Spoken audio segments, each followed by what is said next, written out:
Die mag van die tong. Wanneer ons kyk na wat Jakobus skryf in Jakobus 3, is dit 'n waarskuwing vir elke gelowige. Jakobus 3 vers 3. Kyk, ons het stange in die perde se bekke, sodat hulle ons gehoorsaam kan wees, en ons stuur hulle hele liggaam daarmee. Kyk, ook die skepe, alhoewel hulle so groot is en deur die ewige winde voortgedryf word gestuur deur 'n baie klein roer, net waarheen die stuurman wil. Net so is die tong ook 'n klein lid, en beroem hom op groot dinge. Kyk hoe 'n groot hoop hout steek 'n klein vuurtjie aan die brand. Die tong is ook 'n vuur, die wêreld van ongeregtigheid. Net so 'n plek neem die tong onder ons lede in. Dit besmet die hele liggaam en steek die hele lewensloop aan die brand en word uit die hel aangesteek. Want elke soort natuur van wilde diere en voëls en kruipende sowel as seediere word getem en is getem deur die menslike natuur. Maar die tong kan geen mens tem nie. Dit is 'n onbedwingbare kwaad, vol dodelike gif. Daarmee loof ons God en die Vader, en daarmee vervloek ons die mense wat na die gelykenis van God gemaak is. Uit dieselfde mond kom seën en vervloeking. Dit, my broers, behoort nie so te wees nie. 'n Fontein laat tog nie uit dieselfde oog vars en bitter water opborrel nie. 'n Vyeboom, my broers, kan tog nie olywe voortbring, of 'n wingerdstok vye nie. So kan geen fontein brak en vars water voortbring nie. Woorde het 'n manier om my en u hart te openbaar. Wat uit ons mond kom en wat ons sê openbaar wat in ons aangaan. Woorde is die uiting van ons gedagtes.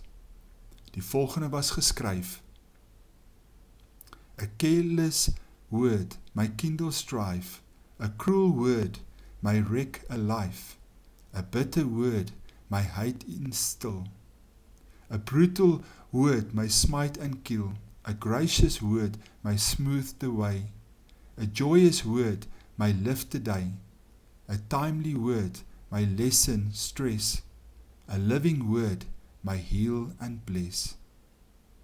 Wat kom uit ons mond? Hoe gebruik ons tong? Is wat ons sê opbouend of vernietigend? Daar is min dinge in die wêreld wat so diep sny, soos 'n onvriendelike, snydige woord uit die mond van iemand. Woorde los so baie letsels in die lewe van ander.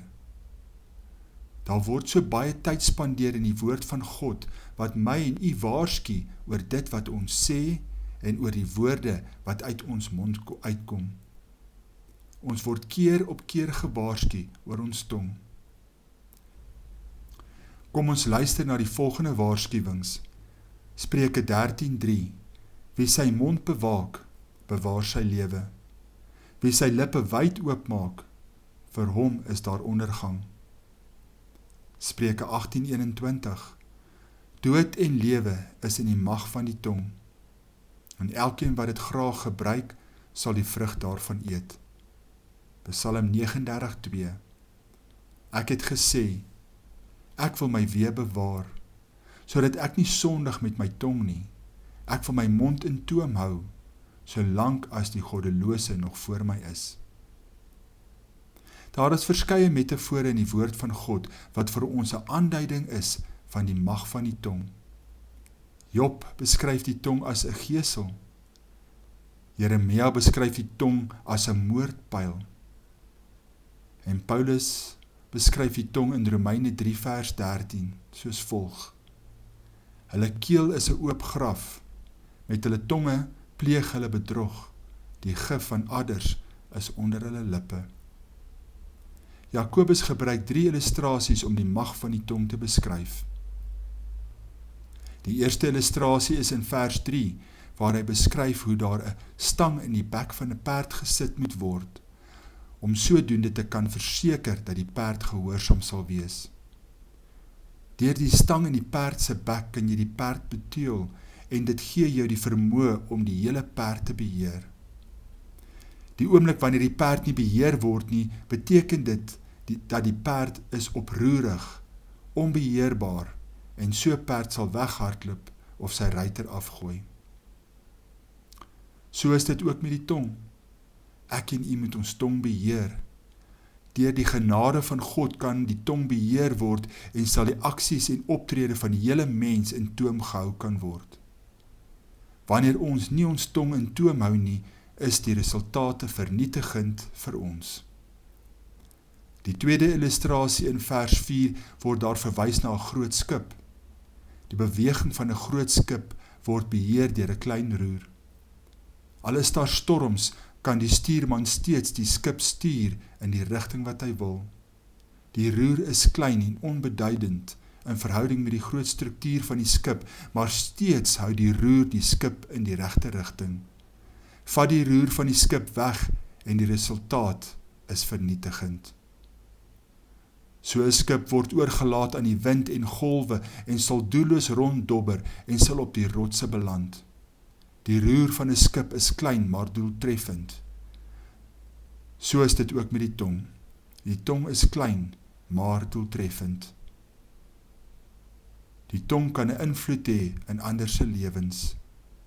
Daardie invloed van die tong kan of goed of sleg wees.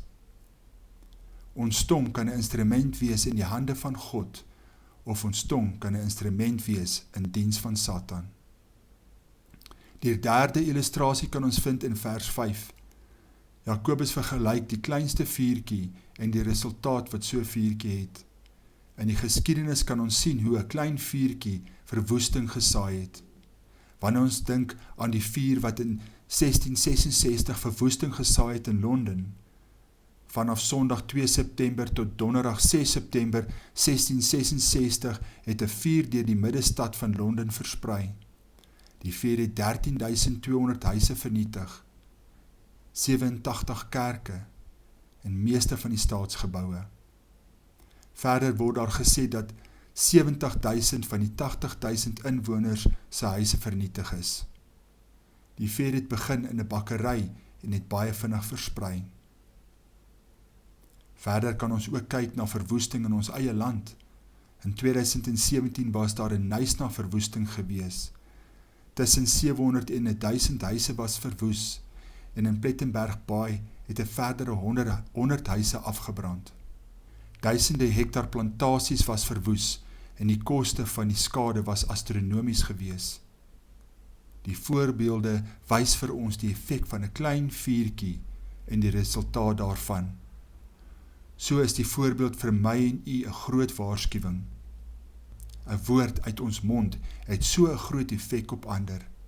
Soos 'n vuur versprei en verwoesting veroorsaak, so kan woorde uit ons mond of positief en opbouend wees, of dit kan verwoesting veroorsaak.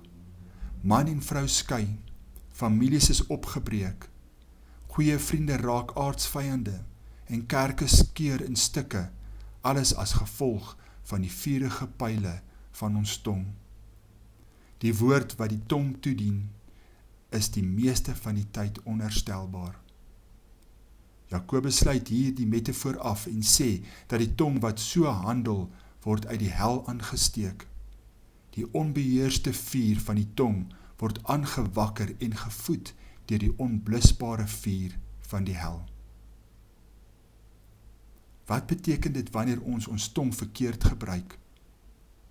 Die onbeheerste tong is so 'n effektiewe instrument in die hand van Satan om boosheid te versprei. Geen mens kan die tong tem nie en die tong is vol dodelike gif. Ons moet besef wat ons tong kan doen aan ander. Watter dier word beskou as een van die giftigste diere vir ons as mense? Dit staan bekend as die kounsnyl. En dit is een van die giftigste diere en daar word gesê dat die gif van die slak is genoeg om 20 volwasse mense dood te maak. So 'n klein diertjie se gif het so 'n groot effek. So ook kan ons tong en die woorde wat ons spreek mense doodmaak. Hoe gebruik ons tong verkeerd? Ek noem 'n paar gedagtes en daar is baie meer. Die oomblik wanneer ons onenigheid, tweedrag, twis of rusie veroorsaak deur wat ons sê, word ons gebruik deur Satan om verwoesting te saai, of dit in ons huwelik is, vriendskappe of die kerk. Deur te skinder word lewens vernietig. Wanneer kinderstories versprei word, of selfs net deur daarna te luister, is ons besig met boosheid. Hoeveel geleenthede waar stories versprei is, was dit nie die waarheid nie, en lewens is daardeur verwoes. Ons gebruik ons tong om kritiek uit te spreek. Ons as mense is so maklik om kritiek uit te spreek teenoor ander. Ons soek fout by ander, en ons gebruik ons tong om ander af te breek deur kritiek te lewer. Kom seën en vervloeking uit ons mond uit, loof en prys ons God, en uit dieselfde mond maak ons broers en susters sleg. 'n Vyeboom kan nie olywe voortbring nie, en 'n fontein kan nie vars en brak water voortbring nie. Wat is die regte manier om ons tong te gebruik? Ons moet openlik ons geloof bely in Jesus Christus. Verder moet ons sondes bely, en wanneer ons teenoor iemand gesondig het, moet ons vir vergewing vra. Deur ons tong kan ons in konfliksituasies kalmte bring.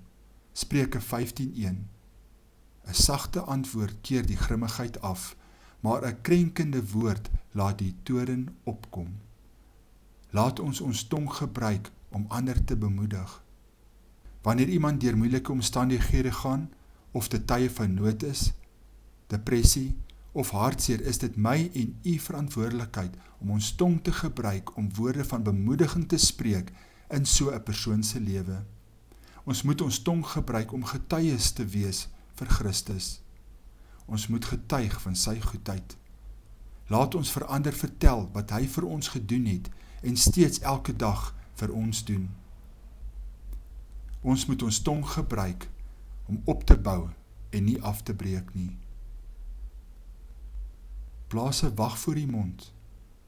Laat daar nie 'n woord uit u mond gaan wat my broer of suster kan seermaak nie. 'n Woord wat nog nie gespreek is nie, is soos 'n swaard wat nog nie uit die skede getrek is nie. Woorde wat gespreek is soos vere in die wind. Dit kan nie teruggeneem word nie. Hoe kan ek keer dat ek nie deel is van kinderstories nie? Kyk na die volgende en onthou om weg te stap en stop die kinderstories.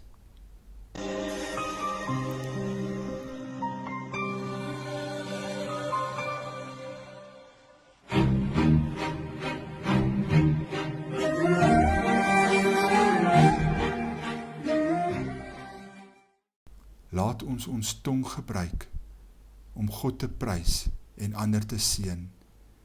Wat die hart van vol is, loop die mond van oor.